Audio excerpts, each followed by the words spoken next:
저는 그날 밤을 평생 잊지 못할 것입니다. 아니, 잊을 수 없을 겁니다. 그 순간 제가 본 것은, 그 순간 제가 느낀 것은 제 인생을 완전히 바꿔놓았으니까요. 이사는 남편의 결정이었습니다. 여보, 우리 이사 가자. 이 집 너무 낡았어. 저도 동의했습니다. 20년을 산 집이었지만 이제는 곳곳이 삐걱거렸습니다. 벽지는 누렇게 변했고 수도관에서는 이상한 소리가 났습니다. 새 출발이 필요한 시기였습니다. 새 집은 깨끗했습니다. 햇빛이 잘 들었고 구조도 마음에 들었습니다. 여기 괜찮은 것 같아. 남편이 만족스러운 얼굴로 말했습니다. 저도 고개를 끄덕였습니다. 그때는 몰랐습니다. 이 집에서 제가 무엇을 겪게 될지. 이사한 첫날 밤이었습니다. 짐 정리에 지쳐 일찍 잠자리에 들었습니다.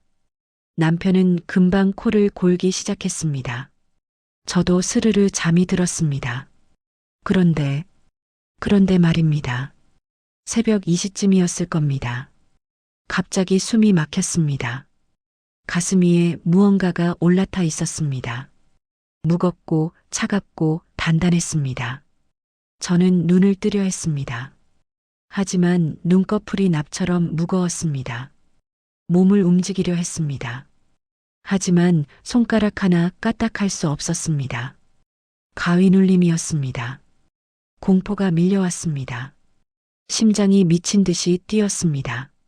숨을 쉬려 해도 공기가 들어오지 않았습니다. 그리고 저는 느꼈습니다. 제 위에 누군가 있다는 것을 희미하게, 아주 희미하게.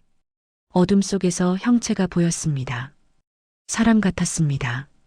하지만 확실하지 않았습니다. 그저 무언가가 저를 내려다보고 있었습니다. 얼마나 시간이 흘렀을까요? 갑자기 그 무게가 사라졌습니다. 저는 헐떡이며 깨어났습니다. 온몸이 땀에 젖어 있었습니다. 손은 떨리고 있었습니다. 악몽이었을 거야. 저는 스스로에게 말했습니다. 새 집이라 그런 거야. 하지만 마음 한구석이 불편했습니다. 너무나 생생했으니까요.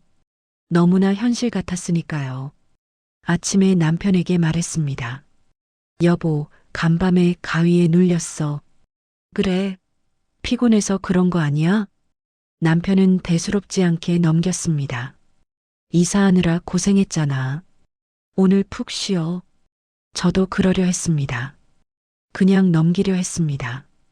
하지만 둘째 날 밤, 똑같은 일이 일어났습니다. 새벽 2시, 다시 가슴 위에 무게가 실렸습니다. 다시 숨이 막혔습니다. 이번엔 조금 더 선명했습니다. 그 형체가 말입니다. 사람이 맞았습니다. 굽은 어깨, 숙인 고개, 여자 같았습니다. 저는 필사적으로 깨어나려 했습니다. 온 힘을 다해 몸을 움직이려 했습니다. 신음이 새어나왔습니다. 그리고 다시 그 무게가 사라졌습니다. 이번엔 확신했습니다. 이건 단순한 가위 눌림이 아니었습니다. 뭔가가 있었습니다. 제 위에, 이 집에. 저는 공포에 떨었습니다. 여보, 또 가위에 눌렸어. 아침에 다시 남편에게 말했습니다. 또 병원 가봐야 하는 거 아니야? 아니, 이건 뭔가 달라. 뭐가 달라? 누군가 있어. 분명히 누군가 내 위에 있었어. 남편은 걱정스러운 얼굴로 저를 봤습니다. 스트레스 받지 마. 새집 적응하는 거야. 하지만 저는 알았습니다. 이건 적응의 문제가 아니라는 것을, 뭔가 잘못됐다는 것을. 셋째 날 밤이었습니다. 저는 각오를 했습니다. 오늘은 제대로 볼 거야. 잠들기 전 스스로에게 다짐했습니다. 누구든 뭐든 확인할 거야. 그리고 새벽 2시. 다시 왔습니다. 무게가 압박이. 하지만 이번엔 저도 준비가 돼 있었습니다. 저는 공포를 억눌렀습니다. 눈을 뜨려 안간힘을 썼습니다. 조금씩, 아주 조금씩 눈꺼풀이 열렸습니다. 그리고 저는 봤습니다. 제가 본 것을 저는 평생 잊지 못할 겁니다. 그 얼굴을, 그 표정을. 시어머니였습니다. 3년 전 돌아가신 시어머니. 제 가슴 위에 앉아 계셨습니다. 저를 내려다보고 계셨습니다. 얼굴은 생전 그대로였습니다. 깊은 주름, 굽은 어깨, 짧게 자른 머리, 모든 것이 그대로였습니다. 하지만 표정이 달랐습니다. 생전에 한 번도 본 적 없는 표정이었습니다. 미안함, 애절함, 간절함. 순간 모든 기억이 떠올랐습니다. 시어머니와의 20년. 쉽지 않았던 그 시간들이 한꺼번에 밀려왔습니다. 처음 결혼했을 때가 기억납니다. 25에 저는 들떠 있었습니다. 새로운 가족을 만난다는 설렘으로. 하지만 시어머니는 차갑게 느껴졌습니다. 잘 부탁합니다. 첫 인사를 드렸을 때 시어머니는 그저 고개만 끄덕이셨습니다. 말씀이 없으셨습니다. 웃지도 않으셨습니다. 시댁 식구들이 말했습니다. 어머니는 원래 저러셔. 무뚝뚝하신 분이야. 남편도 말했습니다.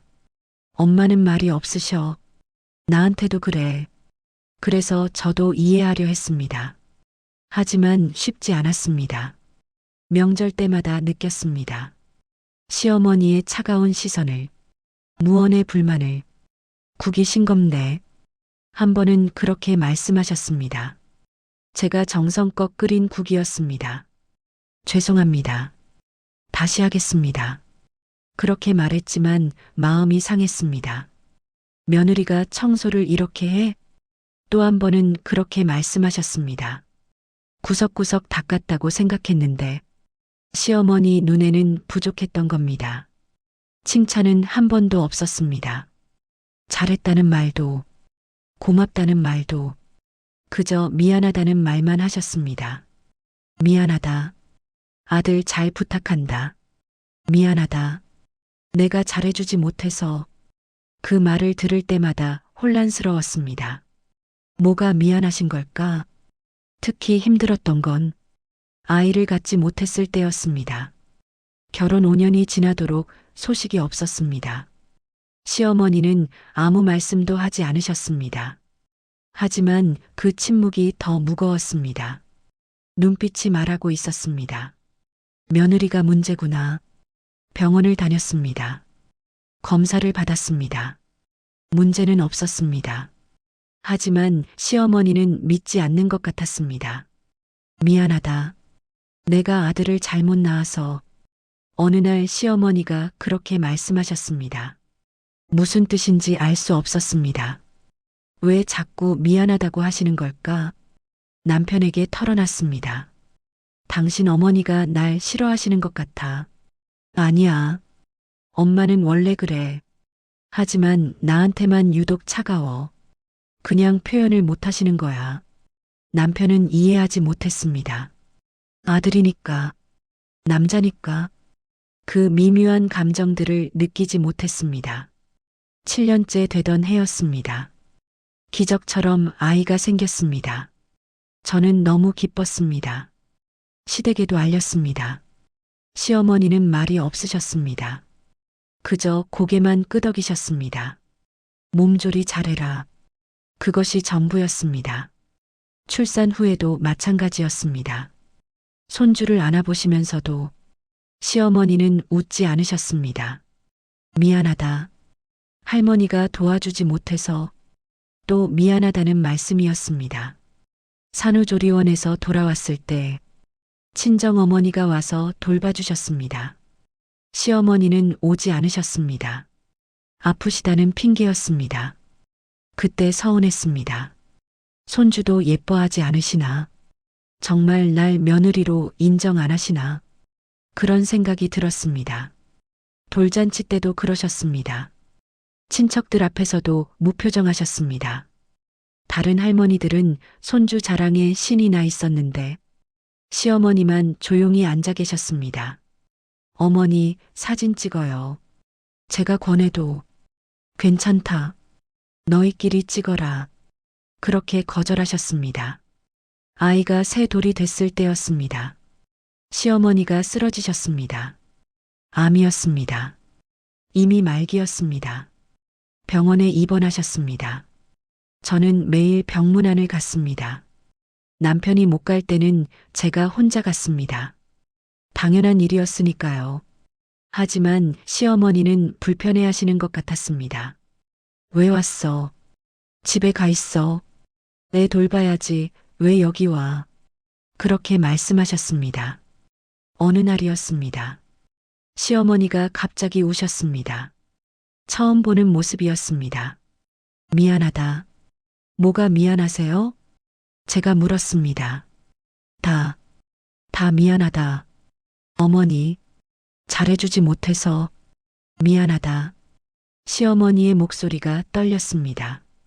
따뜻하게 해주지 못해서 아니에요, 어머니. 나는 원래 그래. 시어머니가 계속 우셨습니다. 사람들한테 잘하는 법을 몰라. 말하는 법을 몰라. 그때 깨달았습니다. 시어머니도 힘드셨던 거라는 것을 표현하지 못하는 게 얼마나 고통스러운지. 어머니, 괜찮아요. 제가 손을 잡았습니다. 저도 이해해요. 하지만 시어머니는 고개를 저으셨습니다. 아니야. 너한테 미안한 게 많아. 칭찬도 안 해주고, 예뻐하지도 못하고, 시어머니의 눈물이 멈추지 않았습니다. 손주도 제대로 안아주지 못했어. 얼마나 예쁜데. 할머니가 이렇게 못났어. 그 순간 제 마음도 무너졌습니다. 시어머니를 오해했던 것들, 차갑다고 생각했던 것들, 모두 제 착각이었던 겁니다. 어머니 사랑해요. 제가 처음으로 그렇게 말했습니다. 시어머니는 놀란 듯 저를 봤습니다. 그리고 더 크게 우셨습니다. 고맙다. 고마워. 시어머니가 제 손을 꽉 잡으셨습니다. 이런 며느리를 만나서 내가 복이 많아. 그때부터 달라졌습니다. 병실에서 이야기를 많이 나눴습니다. 시어머니는 말씀하셨습니다. 자신의 어린 시절을 우리 어머니도 차가운 분이셨어. 시어머니가 말씀하셨습니다. 한 번도 안아준 적이 없어. 사랑한다는 말도 없었어. 그래서 나도 그렇게 됐나 봐. 사람들한테 마음을 표현하는 게 어려웠어. 특히 며느리한테는 더 그랬어. 어떻게 대해야 할지 몰랐어. 친딸처럼 대하기엔 어색하고 남처럼 대하기엔 가족인데 그래서 자꾸 미안했어. 저는 그제서야 이해했습니다. 시어머니의 모든 것을, 그 차가움 뒤에 숨은 서툼을, 사랑을 표현하지 못하는 아픔을. 한 달 후였습니다. 시어머니가 돌아가셨습니다. 마지막 순간 제 손을 잡으셨습니다. 미안하다. 고맙다. 그것이 마지막 말씀이었습니다. 장례식 내내 울었습니다. 이제야 가까워졌는데, 이제야 이해했는데, 더 이상 기회가 없다는 게 너무 슬펐습니다. 그리고 3년이 지났습니다. 지금 이 순간까지 그 모든 기억이 스쳐 지나갔습니다. 시어머니가 제 위에 앉아 계셨습니다. 그 간절한 표정으로 생전에 보여주지 못했던 모든 감정을 담아 저를 보고 계셨습니다. 나가. 시어머니의 입이 열렸습니다. 나가 이 집에서. 목소리는 떨렸고 절박했습니다. 그 순간 깨달았습니다. 이건 저를 해치려는 게 아니었습니다. 이건 경고였습니다. 시어머니는 저를 지키려 오신 거였습니다. 죽어서도 나가 제발. 시어머니의 얼굴이 일그러졌습니다. 울고 계신 것 같았습니다. 생전에 마지막으로 우시던 그 모습처럼. 어머님, 제 입에서 소리가 새어나왔습니다. 시어머니의 눈에서 눈물이 흘렀습니다. 투명한 눈물이었습니다. 미안해 이렇게밖에. 시어머니가 속삭이셨습니다. 이렇게밖에 못해. 그 목소리에는 평생의 미안함이 담겨 있었습니다. 그 순간 시어머니의 모습이 흐려졌습니다. 그리고 사라졌습니다. 완전히. 저는 비명을 질렀습니다. 어머님, 남편이 벌떡 일어났습니다. 여보, 왜 그래? 저는 남편을 붙잡고 울었습니다. 어머님이 나타나셨어. 떨리는 목소리로 모든 것을 말했습니다. 첫날 밤부터 지금까지 점점 선명해지던 형체, 그리고 오늘 본 시어머니의 얼굴, 그 간절한 경고, 나가래, 이 집에서 나가래. 저는 계속 울며 말했습니다. 표정이 너무 간절하셨어. 생전에 한 번도 안 보던 표정이었어. 남편은 말을 잃었습니다. 창백한 얼굴로 저를 봤습니다. 엄마가? 응, 어머님이 우릴 지키려고. 그때였습니다. 남편이 뭔가 떠올린 듯 말했습니다. 여보, 가스레인지. 응? 며칠 전부터 이상한 소리 났어. 틱틱 하는 소리. 우리는 서로를 바라봤습니다. 같은 생각을 하고 있었습니다. 나가자. 제가 먼저 말했습니다. 지금 당장. 남편도 고개를 끄덕였습니다. 알았어. 어머니가 그렇게까지. 남편의 목소리도 떨렸습니다. 엄마가 죽어서까지. 다음 날부터 급하게 집을 알아봤습니다. 일주일 만에 구할 수 있었습니다. 작았지만 안전했습니다. 그것이 중요했습니다. 이사하는 날이었습니다. 집을 나서면서 뒤를 돌아봤습니다. 어머님, 감사합니다. 마음속으로 인사를 올렸습니다. 잘해드리지 못해서 죄송합니다. 새 집은 평온했습니다. 더 이상 가위에 눌리지 않았습니다. 편안하게 잠들 수 있었습니다. 역시 이사 잘한 것 같아. 남편이 안도하며 말했습니다. 2주가 지났을 때였습니다. 저는 설거지를 하고 있었습니다. 거실에서 남편의 다급한 목소리가 들렸습니다. 여보, 빨리 와봐. TV를 가리키고 있었습니다. 뉴스였습니다. 선화동 주택가스 폭발 건물 전파. 제 심장이 멎는 것 같았습니다. 화면에 나온 곳은 우리가 살던 집이었습니다. 반쯤 무너져 있었습니다. 까맣게 그을린 벽, 깨진 창문, 처참했습니다. 가스 누출로 추정되며 다행히 빈집이라 인명피해는 없었습니다. 아나운서의 목소리가 들렸습니다. 배관 노후로 최소 2주 전부터 가스가 새고 있었던 것으로. 저는 주저앉았습니다. 우리가 거기 있었으면. 말을 잇지 못했습니다. 상상만으로도 끔찍했습니다. 남편이 저를 안았습니다. 둘 다 떨리고 있었습니다. 엄마가 우리 살린 거야. 남편의 목소리가 갈라졌습니다. 죽어서도 우릴 지켜주신 거야. 저는 눈물을 흘렸습니다. 어머님, 모든 것이 이해됐습니다. 생전에 표현하지 못했던 사랑, 차가워 보였던 모든 순간들, 그 뒤에 숨겨진 마음, 이제야 알았습니다. 시어머니는 늘 사랑하고 계셨습니다. 다만 표현할 줄 몰랐을 뿐. 그래서 평생 미안해 하셨던 것. 그리고 죽어서까지 그 사랑을 보여주신 것. 저는 울었습니다. 한참을 울었습니다. 서운했던 모든 순간들이 이제는 감사로 바뀌었습니다. 시어머니는 최선을 다하셨습니다. 서툴렀지만, 차가워 보였지만, 사랑하는 방법을 몰랐지만, 그래도 끝까지 가족을 지키셨습니다. 죽음 너머에서까지. 그것이 시어머니의 사랑이었습니다. 어머님, 저는 하늘을 올려다봤습니다. 이제 알았어요. 어머님이 얼마나 저희를 사랑하셨는지. 서운했던 모든 날들. 이제는 감사해요. 그 모든 게 어머님의 서툰 사랑이었다는 거. 이제야 알았어요. 그리고 죄송해요. 눈물이 멈추지 않았습니다. 이해하지 못해서, 더 잘해드리지 못해서, 하지만 감사해요. 저는 미소 지었습니다. 저희를 살려주셔서, 죽어서까지 지켜주셔서, 그날 이후 저는 달라졌습니다. 사람을 판단할 때 겉모습만 보지 않게 됐습니다. 차가워 보이는 뒤에 숨은 마음을, 서툰 표현 뒤에 담긴 사랑을 이제는 볼 수 있게 됐습니다. 시어머니가 가르쳐 주신 겁니다. 사랑은 때로 차갑게 보인다는 것을, 하지만 그 깊이는 누구보다 깊다는 것을 저는 이제 압니다. 그날 밤 제가 본 것이 무엇인지 공포가 아니었습니다. 사랑이었습니다. 죽음도 끊을 수 없는 사랑, 표현하지 못했지만 평생 품었던 사랑, 그 사랑이 저희를 살렸습니다. 어머님, 감사합니다. 사랑합니다. 이제야 말할 수 있습니다. 그리고 약속드립니다. 어머님이 지켜주신 이 삶을 소중히 살겠습니다.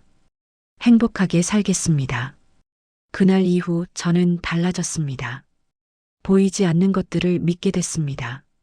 죽음 이후에도 사랑은 계속된다는 것을, 그 사랑이 우리를 지킨다는 것을 가끔 생각합니다. 시어머님이 얼마나 힘드셨을까? 죽어서까지 걱정하시고 그렇게 나타나신 게 얼마나 어려우셨을까? 생전에는 말씀이 없으셨습니다. 미안하다는 말만 반복하셨습니다. 따뜻한 말, 사랑한다는 말, 한 번도 하지 못하셨습니다. 하지만 이제 알았습니다. 말이 전부가 아니라는 것을, 어머님의 사랑은 말보다 깊었던 것을, 행동으로, 희생으로 보여주신 것을. 어느 날 밤이었습니다. 저는 홀로 창가에 섰습니다. 밤하늘을 올려다봤습니다. 어머님, 보고 계시죠? 별이 반짝였습니다. 감사합니다. 저희를 구해주셔서. 바람이 불었습니다. 따뜻한 바람이었습니다. 어머님도 이제 편히 쉬세요. 저는 미소 지었습니다. 걱정 마세요. 저희 잘 살게요. 별빛이 더 밝아진 것 같았습니다. 시간이 흘렀습니다. 저희는 새 집에서 평화롭게 살았습니다. 더 이상 이상한 일은 없었습니다. 어머님도 나타나지 않으셨습니다. 어쩌면 이제 안심하신 걸까요? 저희가 안전하다는 걸 아시고 더 이상 걱정하지 않으셔도 된다는 걸 그렇게 믿고 싶습니다. 하지만 가끔 느낍니다. 여전히 저희를 지켜보고 계신다는 것을, 보이지 않지만 곁에 계신다는 것을, 그 생각만으로도 마음이 따뜻해집니다. 이 이야기가 마음에 닿았다면 구독과 좋아요 눌러주세요. 여러분의 응원은 제게 큰 힘이 됩니다.